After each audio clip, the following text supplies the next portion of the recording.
Welcome back to Keepers of Our Republic, a weekly nonpartisan podcast talking to election officials and judges about defending the rule of law and free and fair elections, also known as how we keep our republic. I'm your host, Tate Fall. If this is your first time joining us, don't forget to hit that like and subscribe button and join us here every week on Thursdays for these conversations. Today, I'm joined by Sydney Romine. Sydney serves as the Director of Elections for Surry County, North Carolina. After spending a short time away for college, Sydney was eager to return home and found her calling in election administration when she joined the Surry County Board of Elections in the thick of it in 2020 as the election specialist. She later served as deputy director before being appointed director of elections. Sydney is passionate about public service and helping voters navigate the election process with confidence. She's committed to building trust in elections through transparency, voter education, and community engagement. Thank you, Sydney, for joining me today. Yeah, thank you for having me, Tate. I appreciate it. Awesome. Well, why don't we start off? Tell our listeners a little bit about yourself, how you got into elections, and also tell us why you stay. Okay.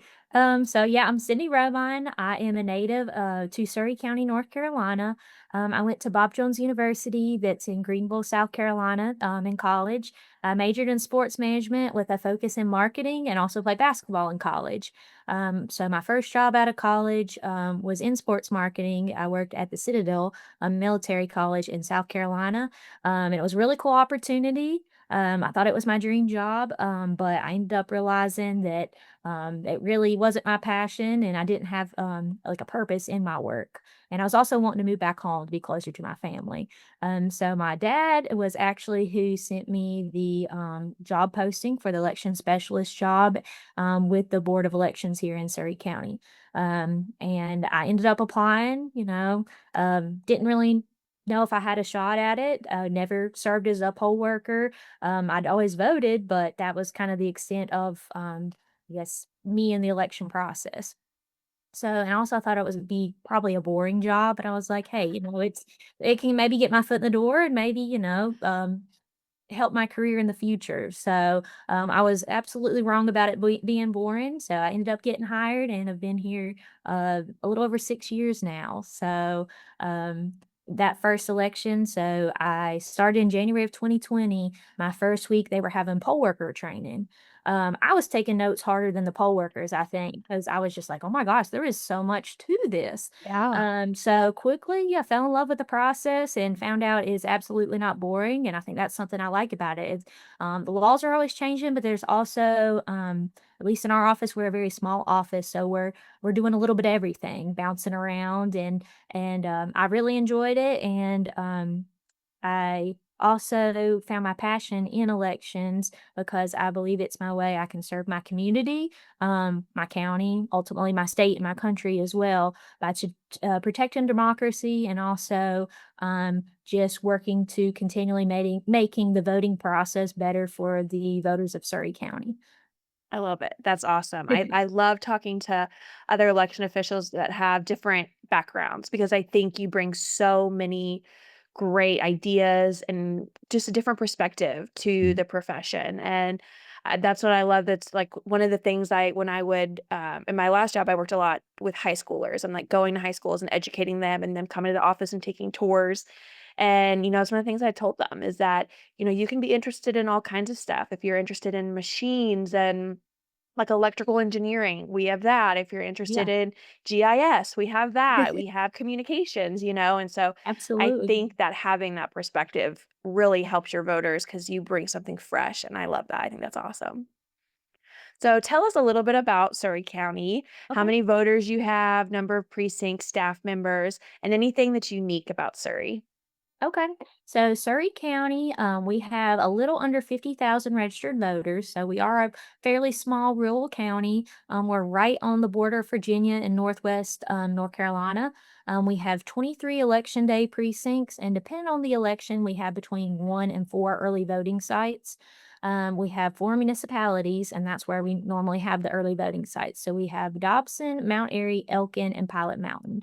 Those are the 4 municipalities. Mount Airy is the largest, and the the busiest early voting site and also the largest municipality. And it's best known for the Andy Griffith Show. It's the hometown of Andy Griffith. Yep. And so our downtown is like Andy Griffith themed. So there's several little shops and restaurants. So we have Opie's Candy Store, we have Aunt B's Barbecue, Barney's Cafe, and you can even take a one of the old police cars, the squad car tours, and take a tour all over Mount Airy. So it's a really neat and unique place.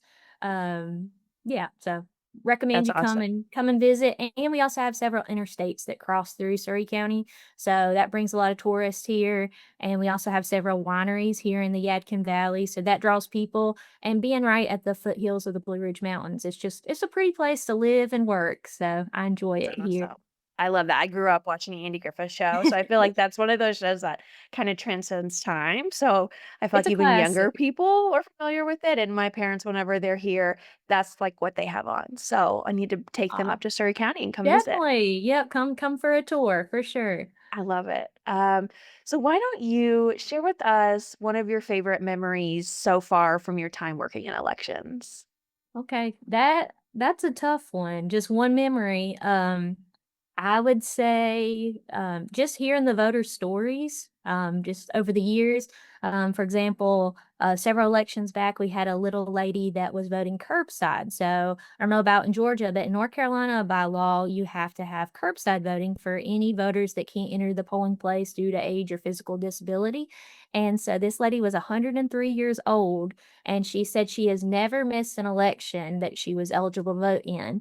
And why she's so passionate about voting is because her mom actually voted in the first election that women were allowed to vote in. So that was really cool. We actually one of our precinct officials got her picture and we shared our social media with her permission and tagged like a lot of local news stations and they actually did a little story on her. So hearing Wow. voter stories like that and just seeing voters how excited they are, if they're 18 and it's their first election voting, or another voter we had, they told us that they were really excited because this was their first election that they were eligible to vote in because they had just became a U.S. citizen.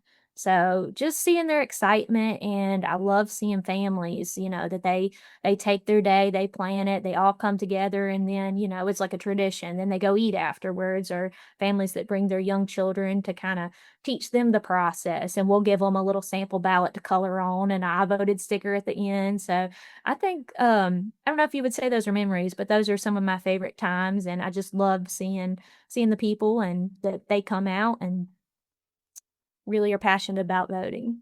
I love it. I think that it helps us remember why it matters. We Abs hear so often, like, does my vote really count? Right. And I think that those moments are where you really see that it matters. Like you said, you're serving your community and you're totally right. My husband and I will go vote. We like to vote on election day because now that I'm no longer actively in election administration, I love to vote on election day because I That's didn't get to do awesome. it for 10 years. So Yep, it's I really never nice. have I ever. Yeah, so I we go and then we go to Waffle House afterwards and get See, there's your breakfast, tradition. I mean, and that's that's what we great. do, so I it's love fun, and it. then I got to take our daughter when she was, like, a month old to Aw. vote in the November election this last year, so You get her a it little "I becomes. voted" sticker? Oh, yeah, she was the Oh, talk of awesome. the precinct with her big bow on, of course. So Cute. it really does become like a family thing, and that is really special because I feel like there's not really another act that you can do, where it's part of our country like that, as a family, and I think that that's really cool. Thank you for sharing. I love that, and that's amazing to hear about your voter whose mom got to vote in the first election. I think that's a great reminder too that it wasn't that long ago. It Yeah, wasn't that long ago that women got the right to vote. It certainly wasn't that long ago that African Americans got the right to vote. absolutely. It's people that are still alive that remember those things, and that's why it's important that you show up and you do your job to make sure that they can do it. So, Good thank you for one. that. So like you mentioned, most of my guests so far have been election officials in Georgia, where I'm at. And it is interesting. You already brought up something that's different. We don't have curbside voting here in Really? Georgia. Okay. And in Alabama, where I've also worked, curbside voting is actually illegal. And then when I was in Virginia, we did have curbside voting. But North Carolina, I feel like, is the picture of curbside voting. You guys do it so well. Can you tell our listeners a little bit? I know we've talked about kind of the more bipartisan election Mhm. process you have in North Carolina. Tell us a little bit about that. Yeah, so in North Carolina, pretty much everything we do is you're probably going to hear me say bipartisan a lot. So, our we have I'll start at the top, I guess. The executive state director is appointed by the state auditor. And then there's also a 5 member board that's the state board. So it's made up of two Republicans and two Democrats. So there's your bipartisanship. And then the chair is appointed by the auditor and follows that party. So currently it's a Republican. So the state board is made up of three Republicans right now and two Democrats. So now, in the future, if the auditor changes, then that might be a different makeup. And then our county boards pretty much reflect that as well. So we have two Republicans, two Democrats as well. And then the chair is appointed by the auditor. So we also have a 3-2 makeup. And then our precincts are also made up of Republicans and Democrats as well by law. So we have a chief judge. I know in other states they may be called something different, but that's kind of the person that's over the precinct. And then we have two party judges. So we have one Republican judge and one Democrat judge to ensure that bipartisanship in each precinct. We're never going to have a precinct of all Republicans. We're never going to have a precinct of all Democrats working. So we have that party balance there. And then we also have assistant judges, and those could be someone from any party, Republican, Democrat, Libertarian, Green, some of the smaller parties, or even unaffiliated. So everything we do is bipartisan. So our absentee board meetings, we have that bipartisanship on our board. And then whether it be logic and accuracy testing that's ahead of election day, early voting, in North Carolina, something kind of similar, maybe to curbside voting. We have MAT teams. So it's multi-partisan assistance teams, and they actually go out to nursing homes and assist those voters that can't get Wow. out with their, requesting their ballots, or even if they need assistance with filling out their ballot envelope or their ballot. But it's always a Republican and a Democrat. So everything we do is, yeah, that bipartisan team, even after election day, whether it be our recounts or audits. We always have those bipartisan team here in North Carolina. And I think that's one of the things I really like about elections, how you're kind of talking like it's a family.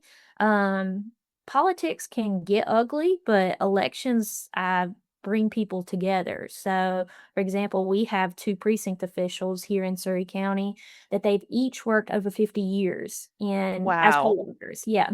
And one's a Republican, one's a Democrat, but over the years, they became really good friends, and when they're working together, they're not talking about who's president, who's governor, and they're not supposed to. Even though they're appointed by their parties and they, do have those letters beside their name, when they're working for the Board of Elections, they're serving in a nonpartisan manner. They're just there to serve the voters, and even though they're both 2 different parties and have been those parties probably for 60, 70 years, Yeah. they're diehard of their party. Yeah.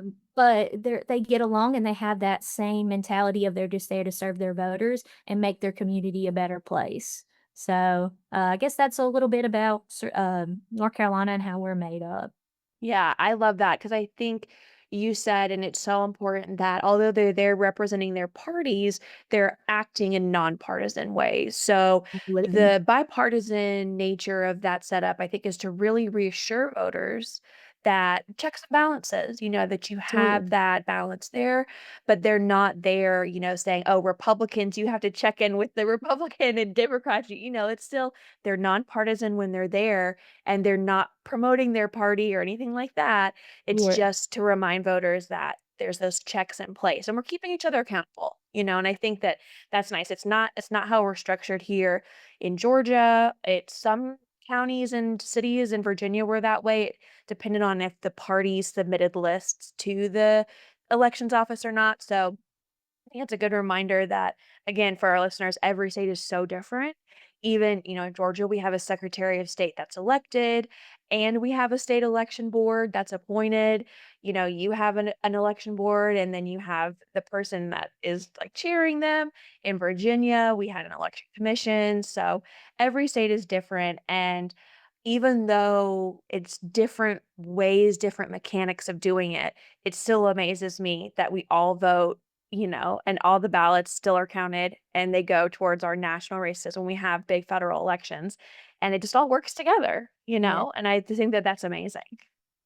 And I definitely wanna, back up to that, that we make it very clear to our poll workers in training that, maybe your local party submitted your name, for whichever party you are, but yes, you're here just to serve the voters. You're not here to influence at all.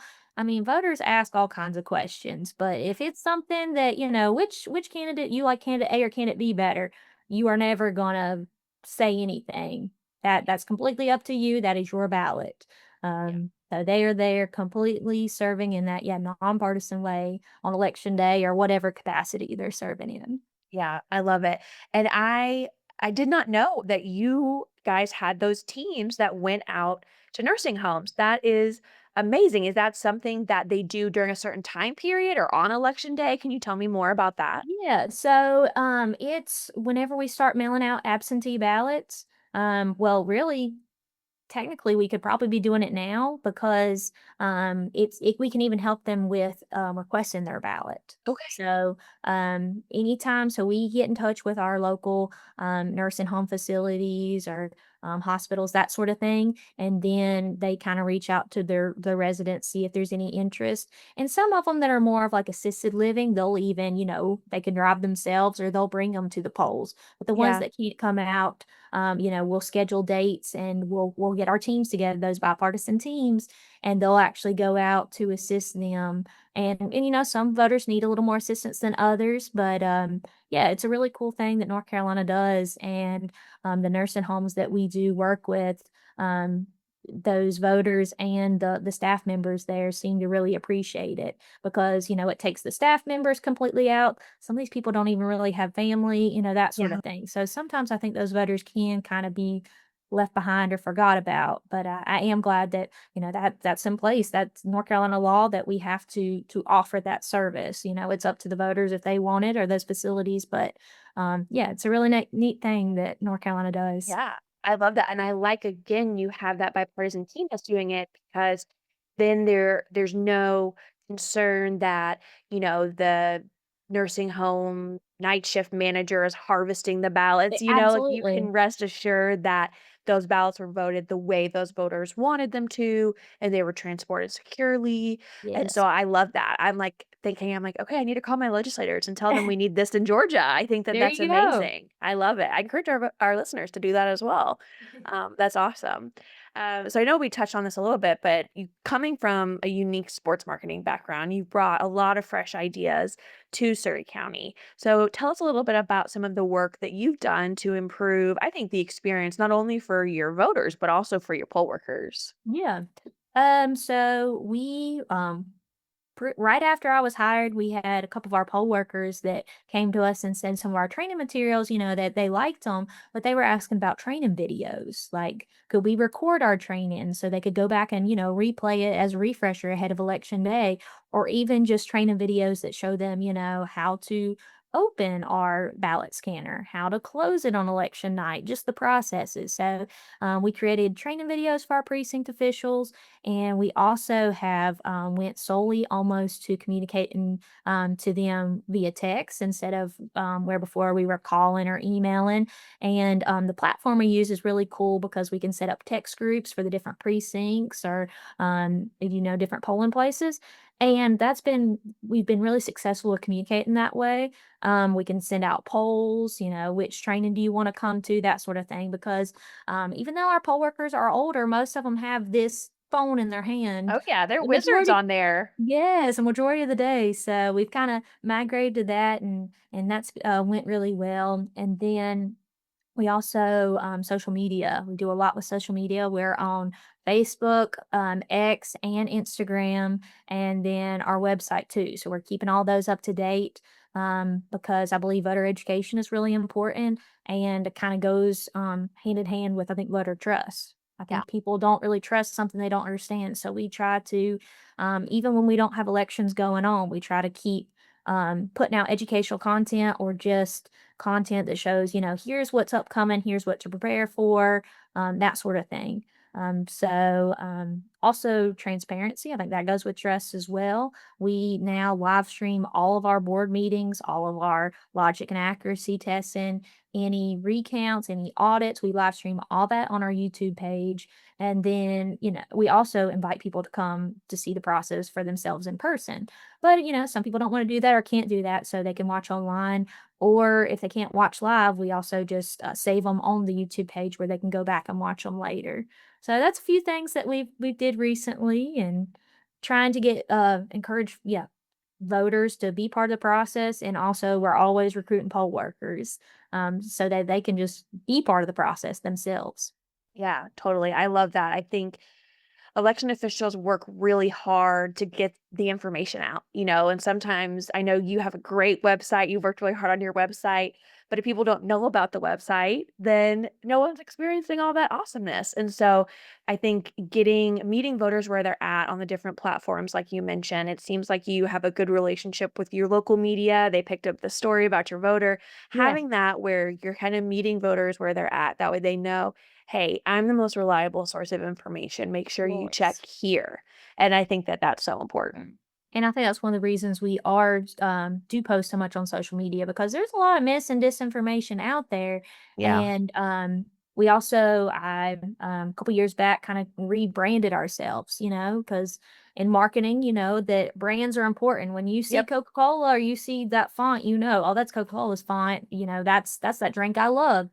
Same thing with branding with elections. So created that and tried to all of our stuff that we put out include that, so people know, Yeah. yes, this is the reliable source that I can go to get my information. And just try to encourage people to, yeah, come to us when they have questions, because that's Yeah. what we do every day. That's what we're here Every for. day. You're there answering those phones and those emails. I know it. I love it.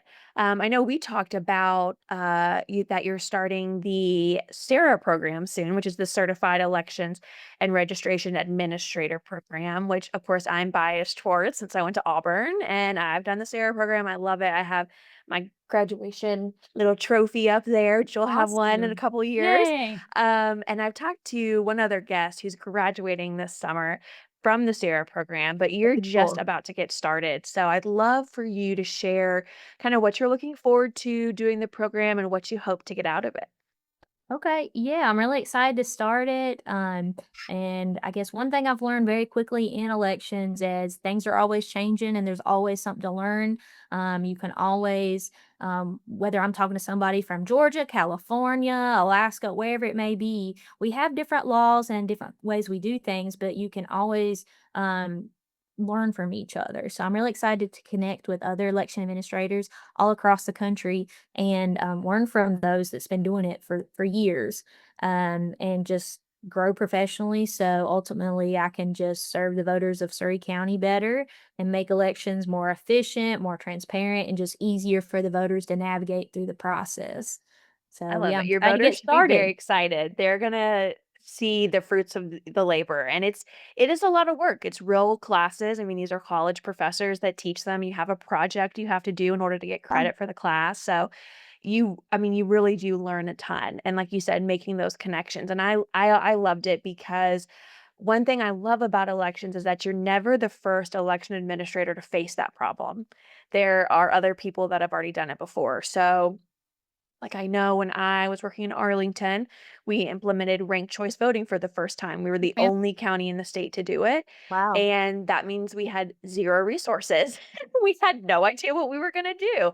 And so we thought to ourselves, okay, there were some guys from, was it Milwaukee or Minneapolis, that they do that? Let's reach out to them. And we got in contact with them and they gave us all of their resources of their Wow. social media content, how they do their website, how they post their results, because it's so different. And it was so helpful to know A, they answered all of our millions of questions because we had Yeah. so many.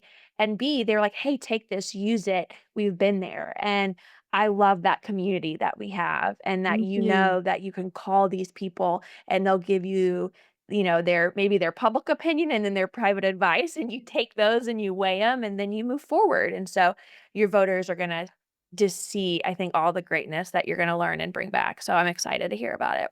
I am too. Yes, excited to get started. It'll be awesome. Okay, final question. What is the one thing that you would like for voters to remember as we are in the middle of a busy election year? Okay. I would encourage voters to go ahead and make your plan to vote today. So, it's never too early. In North Carolina, we have 3 options. So you can vote absentee by mail. You don't have to have an excuse in North Carolina. Just have to fill in an absentee ballot request form for us to be able to send a ballot. Or we have early voting, which you can vote in North Carolina at any of the early voting sites. You don't have to vote the one closest to your house, unlike election day, where you had to vote at your precinct. So go ahead and make your plan. Look up your voter registration, make sure everything's correct, your name hasn't changed, you haven't moved, that sort of thing. And as it gets closer to, go ahead and look up your sample ballot so that you can be prepared and confident whenever you're walking into that voting booth that you're ready to, you know what you're going to do. So that's what I would encourage voters to do. And again, if you have any questions about the voting process or elections, call your local board of elections, email, just reach out to them, go to that trusted source for your election information. Couldn't have said it better myself. I love it. Thank you, Sydney, for joining me today and Thank for you for sharing having your me. insights. It was so fun getting to hear about a new state. I know our listeners are going to love hearing about it. And thank you to our listeners for tuning in. We'll be back next week with another episode talking with more keepers of our republic. If you like this episode, please share it on social media and tell your friends. It's the best way for folks to find out about us. I hope you'll agree that our guest is indeed a keeper of the Republic. If you want to learn more about how you can help keep our Republic, stop on over to our website, keepourrepublic.org.